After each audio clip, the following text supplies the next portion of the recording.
आपके भाई पर जुल्म सितम करे, उनको गोली मारे जाए, आपकी मसाजिद पर, आपके मंदिरों पर अगर हमला किया जाए, तो क्या आप अपनी हिफाजत की खातिर अपनी आवाज़ को बुलंद नहीं करेंगे? आपका भाई अगर मुंबई में है और उन पर जुल्म किया जा रहा है, तो क्या आप यहाँ से अपनी आवाज़ को बुलंद नहीं करेंगे? आप ये ना देखें कि अदर सिटी में है, अदर देश में, आप ये देखें कि दोनों मुसलमान, दोनों भाईचारा है। और मैं हर मुसलमान को ये दावत दे रहा हूँ कि आप भी अपने तौर पर आवाज़ ज़रूर बुलंद करें, हौसला अफजाई करें। जो लोग इस नाआशना है, जिनके आंखों में पर्दा है, उन पर नाकाब खोले। आप देखें ना, तारीख उठा कर देखें, 1947 में इसराइल का नामो निशान नहीं था। सिर्फ तो एक पॉलिसी का ऐलान करना चाहिए, लोग अलग अलग कुछ न करें, मुत्तहिद होकर करें और पुरअमन करें। आज अल्हम्दुलिल्लाह न डंडा चला न भारी पुलिस, ये जमीयत की क़ियादत की बरकत है। जमीयत के दावत पर लोग आते हैं। मुझे जहाँ तक अंदाज़ा कमोबेश 10-15 हज़ार आदमी जुलूस में शरीक होंगे। चूँकि चारों तरफ धूप, लोग इधर उधर घूम घाम के बैठे। हिंदुस्तान में आज एक नया मैसेज जाएगा, फ़लस्तीनियों के हक़ में खड़े हो जाओ, इसराइल की बर्बरियत का ऐलान करो, उसके जुल्म के ख़िलाफ़ आवाज़ उठाओ। गाज़ा पट्टी ये दहशतगर्द नहीं है। यूपी में चीफ मिनिस्टर कहते हैं उनका पुलिस इनकाउंटर करता है, वो दादागिरी नहीं है। लोगों के घरों को उजाड़ कर बुलडोज़र चलाते हैं, वो गद्दारी नहीं है। इसी तरीके पर आदिवासी लड़कियों का इज्तिमाई रेप करके जलाया जाता है, ये दहशतगर्द नहीं है। उनको सिर्फ दहशतगर्द देख रहा है तो वो गाज़ा वालों को, ये बात उनको वापस लेना चाहिए। उन कलकत्ता आएंगे, हमें अगर सही पता चले 1000-2000 आदमी, हम इंशाल्लाह उनके ख़िलाफ़ खड़े हो जाएंगे। अब जवाब क्या है, एक मुनज़्ज़म प्लानिंग है। हम खुद अगर अपने से इजरायली प्रोडक्ट को बंद करें तो थोड़ा रास्ता खुला, आप खड़े हैं आप बंद कीजिए, वो खड़े हैं वो बंद करें, करते करते करते करते एक रास्ता तक हम पहुँचेंगे। ये ऐलान से नहीं होगा, फिक्र से होगा, अमल से होगा। कि मुझे जहाँ तक अंदाज़ा आए, पूरी दुनिया के बाशऊर मुसलमान इसमें फ़लस्तीन के साथ हैं। हुकूमत जो चाहे है, ये अगर घर घर जाकर किसी से पूछे, वो कहेंगे फ़िलिस्तीनियों के साथ मरेंगे तो इंशाल्लाह ईमान के साथ। जो है वो दिफाई लड़ रहे हैं, उनके ज़मीन के हक़ में वो लड़ रहे हैं, फ्रीडम फाइटर्स है अपने जो ज़मीन के। यही तो बात है ना, आपकी जो स्टैंड है वो बिल्कुल एक फ्रेश होना चाहिए और साबित कदम होना चाहिए। आप एक बात कह रहे हैं कि इजराइल के साथ है, जैसे मोदी जी ने कहा कि इजराइल के साथ है और उसको हमास को जो है टेररिस्ट कह दिया है। अब वो फ़लस्तीन जो है, फ़लस्तीन के साथ हमारे अक़ीदत है ना, वह मस्जिद अल-अक़सा भी है, तो फ़लस्तीन के साथ हमारी अक़ीदत है, तो इसलिए हम फ़लस्तीन के साथ देंगे। और दूसरी बात है क्योंकि वो मज़लूम है, तो इंसानियत का ये दावा, उनका दावा तो यही होता है ना कि वो इंसानियत के लिए लड़ते हैं। तो अगर इंसानियत के लिए सही मानों में लड़ रहे हैं तो आपको मज़हब का लिहाज नहीं करना चाहिए, मुस्लिम हो और गैर मुस्लिम हो, आपको इंसानियत का साथ देना चाहिए। फ़िलिस्तीन से हमारा ताल्लुक़ सिर्फ़ और सिर्फ ला इलाहा इल्लल्लाह का है।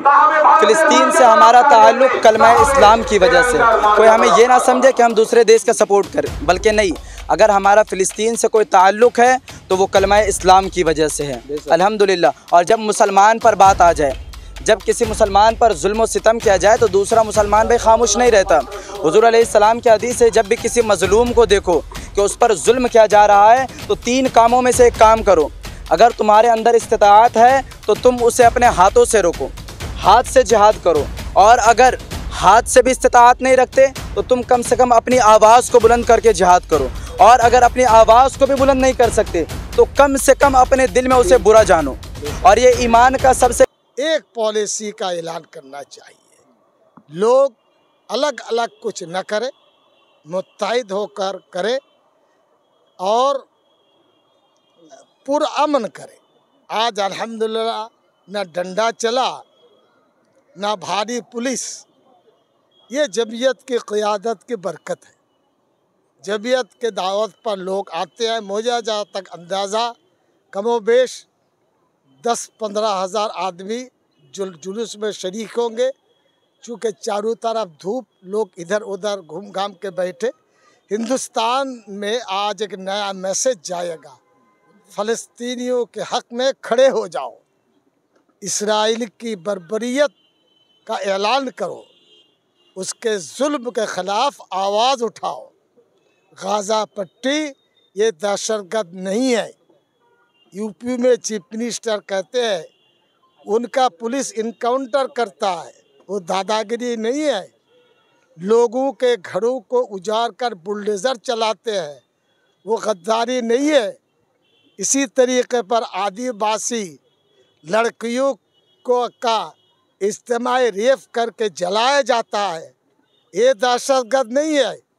उनको सिर्फ दहशतगर्द देख रहा है तो वो गाज़ा वालों को, ये बात उनको वापस लेना चाहिए। और कलकत्ता आएंगे, हमें अगर सही पता चले 1000-2000 आदमी, हम इंशाल्लाह उनके खिलाफ खड़े हो जाएंगे। अब जवाब दीजिए।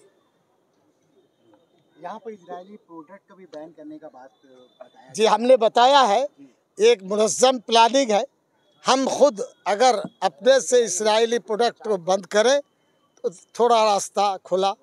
आप खड़े हैं, आप बंद कीजिए, वो खड़े हैं, वो बंद करें। करते करते करते करते एक रास्ता तक हम पहुँचेंगे। ये ऐलान से नहीं होगा, फ़िक्र से होगा, अमल से होगा। जैसा कि देखा जा रहा है कि हम लोग काफ़ी मुसलमान, काफ़ी मुल्क है, इसमें बड़ा खामोशी इख्तियार किया हुआ है। इसको किस नज़रिए देखते हैं? असल में देखिए, बाकी सब मुसलमान है क्या? देखिए सुने मुसलमान हैं, उनको इक़्तिदार की फ़िक्र है, उनको गोला बारूद की फ़िक्र है, उनकी गद्दी छिन जाएगी या रहेगी, हो सकता है उनकी फ़िक्र हो। लेकिन मुझे जहाँ तक अंदाज़ा है, पूरी दुनिया के बाशऊर मुसलमान इसमें फ़लस्तीन के साथ है। हुकूमत जो चाहे, ये अगर घर घर जाकर किसी से पूछे, वो कहेंगे जिएंगे तो इसराइल के साथ, मरेंगे फ़िलिस्तीनियों के साथ, मरेंगे तो इंशाल्लाह ईमान के साथ। अस्सलामु अलैकुम वरहमतुल्लाहि ताला वबरकातुहू। हम लोग अल्हम्दुलिल्लाह कॉलेज स्ट्रीट चोलिया मस्जिद से आए हुए हैं। जब हमें पता चला कि फ़िलिस्तीन पर जुल्म किया जा रहा है, वहाँ के मुसलमानों को सताया जा रहा है, वहाँ के बच्चों पर जुल्म और सितम किया जा रहा है, तो वो भी हमारे मुसलमान भाई हैं और हमारा ये दीनी हक़ है। फ़िलिस्तीन से हमारा ताल्लुक़ सिर्फ़ और सिर्फ ला इलाहा इल्लल्लाह का है। फ़िलिस्तीन से हमारा ताल्लुक़ कलमा इस्लाम की वजह से। कोई हमें ये ना समझे कि हम दूसरे देश का सपोर्ट करें, बल्कि नहीं, अगर हमारा फ़िलिस्तीन से कोई ताल्लुक़ है तो वो कलमा इस्लाम की वजह से है, अल्हम्दुलिल्लाह। और जब मुसलमान पर बात आ जाए, जब किसी मुसलमान पर जुल्म और सितम किया जाए तो दूसरा मुसलमान भाई खामोश नहीं रहता। हुज़ूर अलैहिस्सलाम की हदीस है, जब भी किसी मज़लूम को देखो कि उस पर जुल्म किया जा रहा है तो 3 कामों में से एक काम करो। अगर तुम्हारे अंदर इस्तिताअत है तो तुम उसे अपने हाथों से रोको, हाथ से जिहाद करो, और अगर हाथ से भी इस्तिताअत नहीं रखते तो तुम कम से कम अपनी आवाज़ को बुलंद करके जिहाद करो, और अगर अपनी आवाज़ को भी बुलंद नहीं कर सकते तो कम से कम अपने दिल में उसे बुरा जानो, और ये ईमान का सबसे कम दर्जा है। अब आप बताइए दूसरा ऑप्शन हमारे पास मौजूद है कि नहीं? पहला ऑप्शन तो नहीं है क्योंकि हम फ़िलिस्तीन जाकर उनकी मदद नहीं कर सकते, लेकिन दूसरा ऑप्शन हमारे पास मौजूद है, वो क्या है? आवाज़ को बुलंद करना। और अल्हम्दुलिल्लाह ये सोशल मीडियाई दौर है, यहाँ पर अगर आप पूरे वर्ल्ड के किसी भी शहर पे रहें और अपनी आवाज़ को बुलंद करें तो उन तक ज़रूर बात पहुँचती है। और हम लोग जो ये प्रोटेस्ट निकाले हैं फ़िलिस्तीन की हौसला अफजाई के लिए कि वो अकेले नहीं है, इस मामले में हम उनके साथ है। और जब जब इस्लाम की बात आए, दीन की बात आए, चाहे वो फ़िलिस्तीन रहे, ईरान रहे, तुर्की रहे, हम हमेशा उनके साथ देंगे, हमेशा उनके साथ खड़े हैं। इसी वजह से हम लोग चोलिया मस्जिद केला बगान कॉलेज स्ट्रीट से आए हुए हैं और यहाँ पर अपना प्रोटेस्ट कर रहे हैं। अस्सलाम वालेकुम वरहमतुल्लाहि वबरकातुहू। हम लोग चोलिया मस्जिद केला बगान मस्जिद के हम लोग मरकज़ी, और ये हमारे मरकज़ी मस्जिद है केला बगान के चोलिया मस्जिद, और हम लोग सब मुक्तदी है। ये हमारे नायब मस्जिद साहब है और इमाम भी है नायब नमाज। तो कहने का मकसद ये है कि हम लोग प्रोटेस्ट के लिए आए हैं और हम लोग इस चीज़ को कामयाब से कामयाब बनाने के लिए मैंने अपना कोशिश पूरा जारी है। हम लोग तमाम जितना मुसलमान भाई है, जितने भी है, छोटे बड़े बच्चे, नौजवान, बूढ़े बच्चे, जो भी है, तमाम प्रोटेस्ट के लिए हम लोग आए हैं। ठीक है। और ये जो आज हमारे देश के कुछ लोग, कुछ नादान हजरात जो कह रहे हैं कि मुसलमानों को टेररिस्ट, मैं आपसे पूछना चाहता हूँ, क्या अपने हक के लिए आवाज़ को बुलंद करना टेररिस्ट कहलाता है? आप बताएं ना। अगर मुझ पर जुल्म कर रहा है तो क्या मैं अपनी बचाव के लिए, अपनी हिफाजत के लिए आवाज़ नहीं उठाऊंगा? जी, अगर कोई आपके भाई पर जुल्म सितम करे, उनको गोली मारे जाए, आपकी मसाजिद पर, आपके मंदिरों पर अगर हमला किया जाए, तो क्या आप अपनी हिफाजत की खातिर अपनी आवाज़ को बुलंद नहीं करेंगे?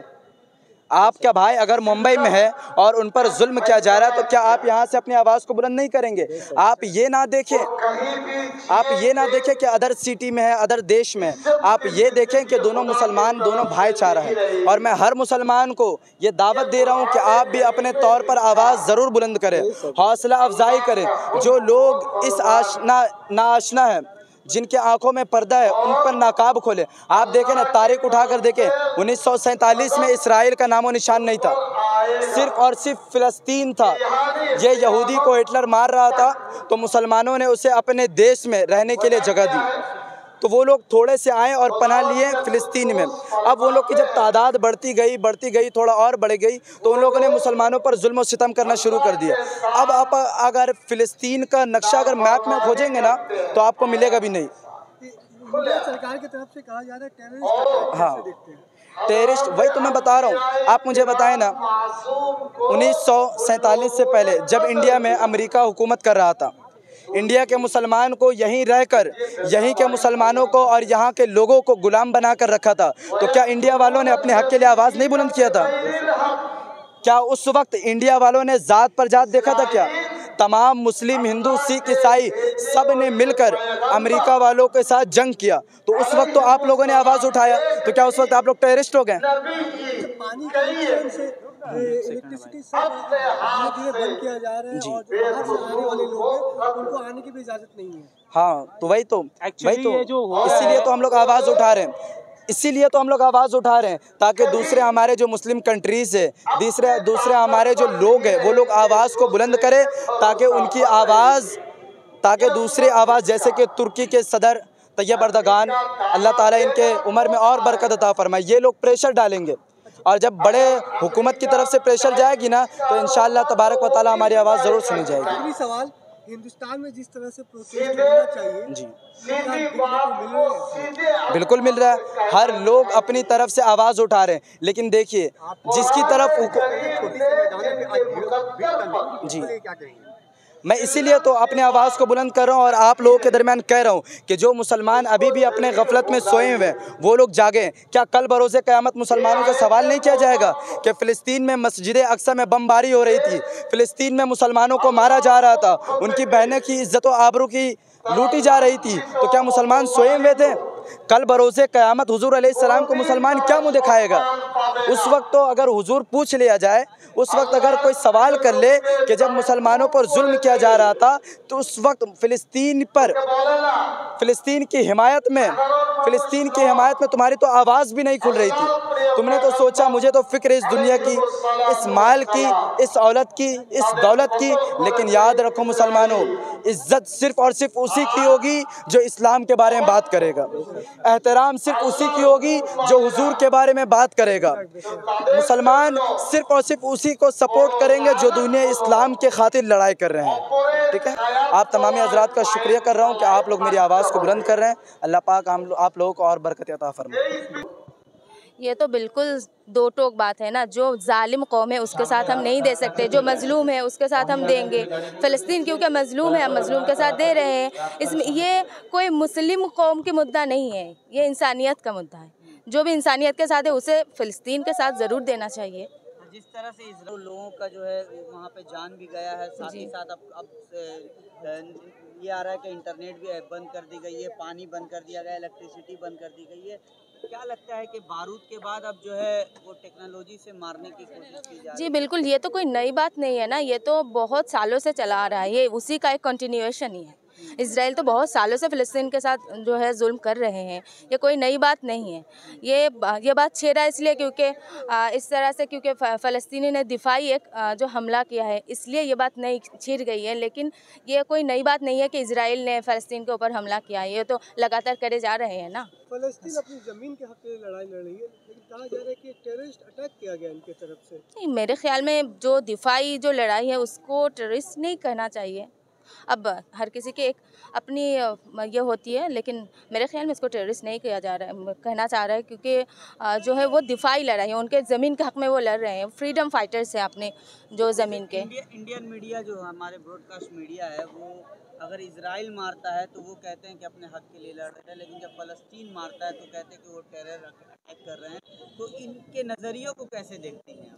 नहीं, यही तो बात है ना, आपके जो स्टैंड है वो बिल्कुल एक फ्रेश होना चाहिए और साबित कदम होना चाहिए। आप एक बात कह रहे हैं कि इजराइल के साथ है, जैसे नरेंद्र मोदी जी ने कहा कि इजराइल के साथ है और उसको हमास को जो है टेररिस्ट कह दिया है। अब वो अलग बात है कि हम हमास के बारे में कुछ नहीं कहना चाहते, क्योंकि लेकिन फ़लस्तीन जो है, फ़लस्तीन के साथ हमारी अक़ीदत है ना, वह मस्जिद अल-अक़सा भी है, तो फ़लस्तीन के साथ हमारी अक़ीदत है, तो इसलिए हम फ़लस्तीन के साथ देंगे। और दूसरी बात है क्योंकि वो मज़लूम है, तो इंसानियत का ये दाव। आखिरी सवाल, यूनाइटेड नेशन पे भी सवाल उठ रहे हैं कि अब तक वो खामोश है, उनका स्टैंड क्लियर नहीं है।